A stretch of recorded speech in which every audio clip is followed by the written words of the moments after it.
este día de hoy, 1 de mayo, ¿sí? En el que conmemoramos el Día Internacional del Trabajo y en el que justamente vamos a referirnos al trabajo en el cine, porque pasan dos cosas muy interesantes. Por un lado, el cine empieza con el trabajo, ¿sí? Precisamente la primera filmación hecha por los hermanos Lumière, Luis y Auguste, lo recordamos, sobre todo Claudio lo recuerda como si fuera ayer, en un 22 de marzo de 1895, ¿sí? Hicieron la primera exhibición de una filmación que tomaron unos días atrás. ¿Y en qué consistía esa filmación de 1895? No era un perrito paseando, no eran los niños jugando en el parque, como bien podría haber sucedido, no eran las nubes paseando sobre el sol, no era el viento moviendo una cortina, no, era curiosamente algo que les requirió de ir a un lugar específico en un horario determinado, que no es así nomás, ¿sí? Eran los obreros de la fábrica Lumière, la fábrica que tenían ellos, saliendo de su fábrica. Esa fue la primera filmación registrada y la primera exhibida un par de días después en la Sociedad de Técnicos y de Ciencia de su ciudad, en Francia. Es posible que la orden haya sido justamente esa, proletarios del mundo unidos, y entonces salían de la fábrica. Los hermanos Lumière captaron en 1895, en marzo de aquel año, esta escena tan particular, la salida de los obreros de la fábrica. Esa misma filmación fue la que se exhibió el 28 de diciembre de ese mismo año, considerándose así la primera exhibición pública de la película. Veamos un poquito de esto.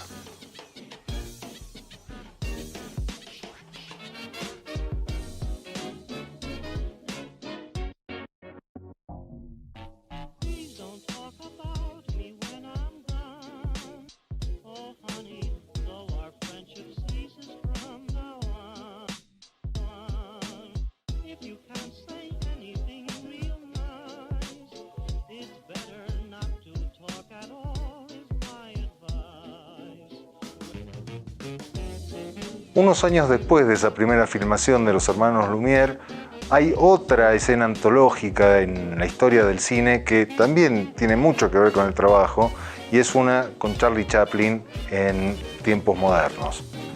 Una escena repetida muchas veces en otras... Una escena citada muchas otras veces en otras películas, en otras series, en otras imágenes. Una serie de imágenes que forman parte del imaginario sobre el trabajo. Chaplin logra de una manera ácida hacer una crítica al sistema fordiano, aquel de la repetición, aquel que Henry Ford había inventado para que la producción sea mayor y más rápida. Veamos un poco a Chaplin, disfrutemos desde la comedia de esto que también pudo haber sido un drama.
Bien, hemos visto cómo desde el principio de la historia del cine las representaciones del trabajo están más que presentes, muy presentes, ¿sí?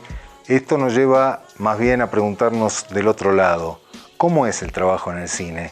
¿Qué es lo que está del otro lado de la pantalla y del otro lado de las cámaras? Tanto precisamente en la pantalla, los actores, los figurantes, la escenografía que responde a un escenógrafo finalmente y a todo un equipo, como el gran trabajo de equipo que hay ahora sí, literalmente atrás de las cámaras, atrás de la pantalla. Todos los técnicos que no vemos cuando vemos una película. No tenemos nada que perder más que las cadenas. Así, de esta manera empezamos con Nada que Ver, intentando descubrir el oficio del cine, descubriendo a los trabajadores del cine. Acompáñennos, bienvenidos a esta nueva emisión del programa Nada que Ver. Estás viendo Avia Yala Televisión, un continente de culturas. Continúas viendo Avia Yala Televisión, un continente de culturas. Hola, soy Ara Gutiérrez Valdés, soy directora de casting y hago también producción. Para mí la dirección de casting es la facultad de encontrar a los actores y actrices pertinentes para que desarrollen un papel en específico, sabiendo leer y entender muy bien el proyecto y al director o directora. Hola, hoy nos da mucho gusto empezar toda esta nueva serie de temas y testimonios justamente con la visita de una muy connotada directora de casting y productora que, aunque muy joven, y se la ve todavía más joven de lo que es, tiene mucha experiencia. Con nosotros, Yara Gutiérrez. Hola, buenas. ¿Qué tal? Un placer estar aquí para hablar de algo que a mí me encanta hacer y de lo que vivo básicamente, que es la dirección de casting y bueno, últimamente la producción, ¿no? Yara, tú empezabas con uno de los grandes directores del cine boliviano, con una de las leyendas del cine boliviano, justamente con Jorge Sanginés en aquella película Juana, la guerrillera de la Patria Grande. ¿Cómo llegas aquí? En realidad yo he empezado antes de Juana con Jorge, he empezado el año 2007 porque yo estaba haciendo mi tesis sobre el plano secuencia integral de la nación clandestina y me he entrevistado con él y hemos congeniado muy bien y se han estrechado vínculos y hemos empezado a trabajar en un proyecto que se llamaba Bolivia Profunda. Yo era súper joven, ¿no? Tenía 22, 21 años.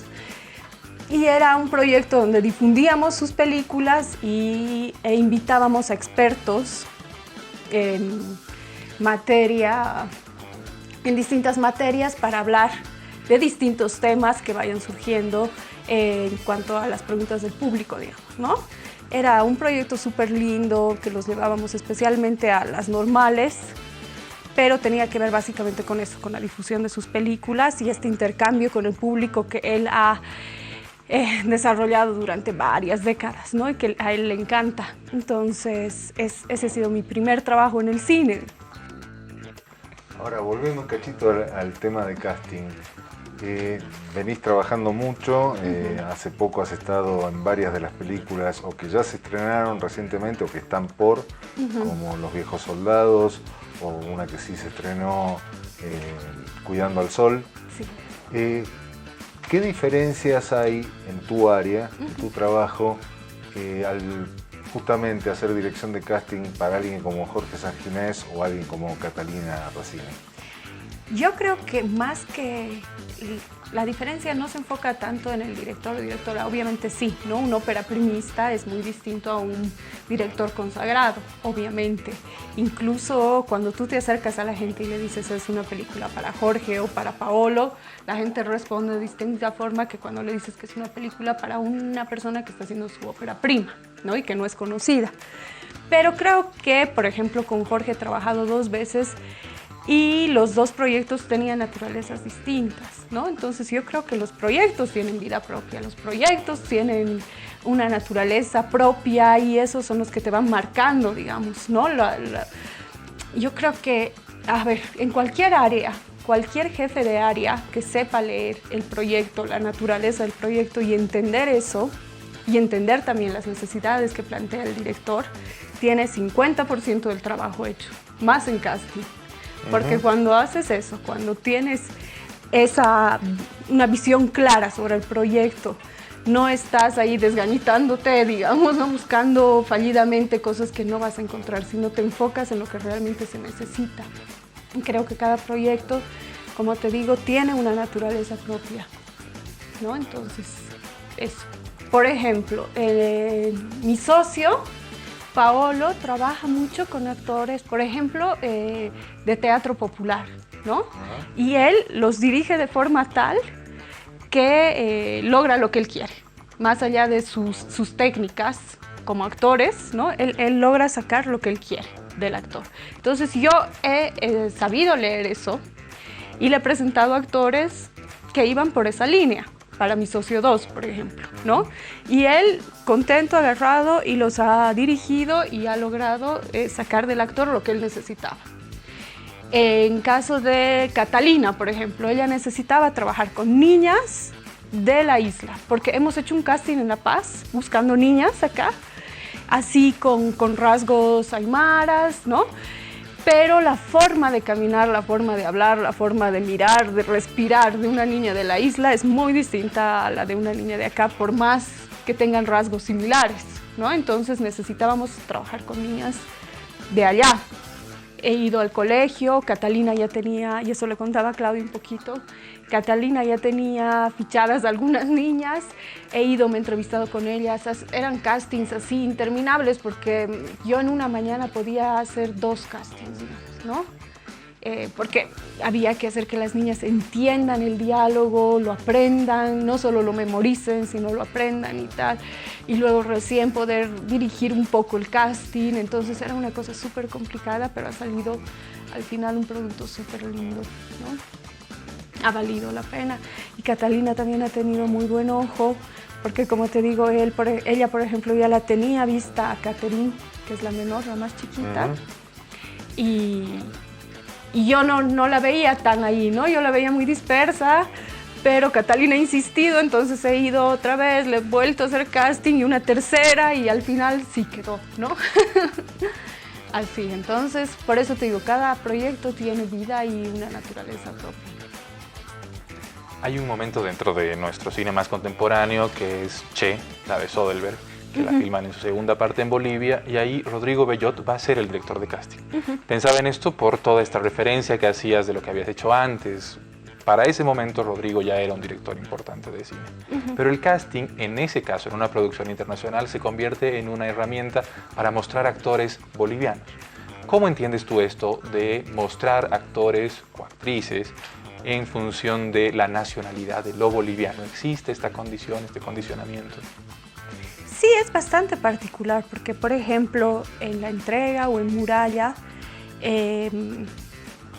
nosotros vemos actores como un Fernando Arce haciendo de minibusero, pero le creemos, ¿no es cierto? Ahora he trabajado en un videoclip donde me pedían 3 personajes, y este era un videoclip para un grupo francés, ¿no? Entonces me pedían 3 personajes distintos, 2 más indígenas, 1 no, y creo que ellos han entendido mucho más esto de lo indígena, ¿no? Fenotípicamente se ciñen más a lo real, eso es lo que yo he podido ver, ¿no? Que nosotros mismos incluso, ¿no? En algunos casos, porque cada proyecto es un mundo, ¿no? Pero donde yo he trabajado y he hecho la dirección de casting, creo que se ciñen más a lo real que incluso nosotros, ¿no? Y otra cosa es que, por ejemplo, un compañero me decía, ¿por qué para el tercer personaje has presentado un casting tan visto ya, con actores con tanta trayectoria, con rostros que hemos visto N veces y tal? Y yo le decía, mira, pasa que nosotros los hemos visto, ¿no? Pero este proyecto en particular está dirigido se va a difundir en Europa. Su público es Europa, entonces, no sé, pues un Fernando Arce, un Jorge Ortiz en Europa, no son como acá, ¿no? La gente no va a decir, mira, los hemos visto hasta el cansancio, ¿no? Entonces, es eso, cada proyecto requiere y tiene una naturaleza, un público que hay que saber leer. He ido yo como 1 mes y medio antes. Yo iba, estaba 3 días, volvía, veíamos el material con la directora, con la productora, se tomaban ciertos apuntes, se reajustaban ciertas cosas y yo volvía, ¿no? Y volvía a charlar con algunas niñas que por ahí tenían potencial pero que no lo habían hecho bien, les volvía a dar el texto, volvíamos a repasar. Entonces esos trabajos son como mucho más son desafíos más grandes, pero también desafíos más lindos, ¿no? Porque sales de lo común, sales de tu área de confort, sales de, bueno, voy a llamar a tal actor que sé que lo va a hacer bien, ¿no? Y te metes de verdad en una búsqueda real, de donde no sabes dónde va a estar el talento, ¿no? Escondido, puede estar en una escuela, puede estar, por ejemplo, una de las niñas que lo hizo muy bien era una niña que acompañaba a su amiguita, ¿no? En un casting que hizo, que ha ido de acompañante. Y la amiguita, pues no daba, ¿no? No cumplía las expectativas, pero ella, que estaba ahí mirando, le digo, bueno, ¿tú no te animas? Y me dice, sí. Y ella resultó ser así top, ¿no? Entonces, eso es, no sabes dónde está el talento, ¿no? Al final, y de verdad te metes en una búsqueda real donde nada, te encuentras con sorpresas súper lindas a veces. Una última pregunta. Más allá de todas las diferencias entre la cantidad de personajes para los que se busca una actriz, un actor, un niño, un grande, lo que sea, pero ¿dirías que hay alguna cualidad en las personas que facilita que sean elegidas? No creo que haya una cualidad en particular. Creo que la cualidad de los actores que se presentan a un casting, de los actores, es saber leer bien el personaje, ¿no? Y desde el casting ya ir con una propuesta. Y eso yo me doy cuenta de muchas cosas, desde la forma en la que se presentan, te miran, el vestuario con el que han ido, ¿no? O sea, no puede ser un papel de ejecutivo y que tú te vayas con una camisa o con una polera, ¿no? O sea, hay muchos factores que demuestran cómo el actor ha leído y ha interpretado desde la primera etapa del casting al personaje. Y que los buenos actores te presentan una propuesta desde el momento cero que hacen su casting, ¿no? Por ejemplo, yo lo amo a Jorge Ortiz y él siempre me lleva elementos, siempre lleva, no sé, alguna cosita, aunque sea un lápiz, algo que lo va a ayudar, ¿no? A interpretar el papel, pero él piensa mucho y construye mucho desde el primer momento que se enfrenta al personaje, construye su personaje, ¿no? Y creo que eso es de los grandes actores, igual Fernando Arce, igual Pedro Grossman, son grandes actores y saben mucho de eso y disfrutan hacerlo y se nota, ¿no? Entonces ya van muy preparados. Y después de los actores naturales, creo que no siempre tiene que ver con el carisma, creo que un actor natural en realidad tiene que ser lo más cercano al personaje, ¿no? Porque al no ser actor, en realidad, tiene que cumplir con las características básicas que el personaje necesita, ¿no? Tiene que ser su carácter, su forma de mirar, lo más próximo al personaje, porque el momento en que tú le pidas algo, el no tener las herramientas necesarias, no lo va a poder hacer, o va a ser muy difícil, o vas a tener que trabajar mucho. Estás viendo Avia Yala Televisión, un continente de culturas. Continúas viendo Avia Yala Televisión, un continente de culturas. Y ahora llegamos al segmento más esperado de esta noche. ¡Más laureles para el cine boliviano! Nos complace mucho comentar que Utama sigue ganando premios por doquiera, al este y al oeste, al norte y al sur, y ahora precisamente al sur, en el Festival de Cine de Uruguay se alzó con el principal premio, lo que se suma ya a la panoplia que ha venido recibiendo a partir del Gran Premio en Sundance. ¿Verdad, Claudio? Del otro lado del río diría algún porteño, pero ese ya es otro tema. Evidentemente, Utama consigue un nuevo laurel para el cine boliviano y esto nos enorgullece. Una forma de seguir aportando a la cultura cinematográfica del país es reconocer estos caminos que tienen nuestras películas más allá de nuestras fronteras. Muy bien, y pasamos ahora a hablar de una recomendación para el próximo fin de semana en una función única y muy exclusiva en la mejor peli del mundo para chicos, que Claudio nos va a comentar. Lorax, una película de animación no tan antigua, más bien reciente, con la particularidad de que la presenta un grupo de teatro que llega desde Santa Cruz para formar parte de lo que será el FITAS. Esto también nos tiene que tener atentos El FITAS, el Festival Internacional de Teatro de la Paz, es quizás uno de los más importantes del país, si no el más importante del país. Pero antes de irnos, Diego, también quiero hablarte de algo que me resulta importante, y son tipo de materiales que están siendo subidos a plataformas digitales de acceso libre. Una de esas plataformas es retinalatina.com, que recientemente ha incorporado a su catálogo 2 películas bolivianas que están a disposición de libre acceso para cualquiera de nosotros. Una de ellas, Eugenia, de Martín Bullock, con la participación en el papel protagónico de Andrea Camponovo. Eugenia está a disposición de todos ustedes en la plataforma de Retina Latina. Sigamos viendo cine boliviano. ¿Y la otra película que subieron? Un documental de Ariel Soto, que no sé cuál es. Pero bueno, recomendamos entonces que también, después de disfrutar nuestro programa y de ir a ver las películas que recomendamos, entren a Retina Latina a seguir viendo cine boliviano.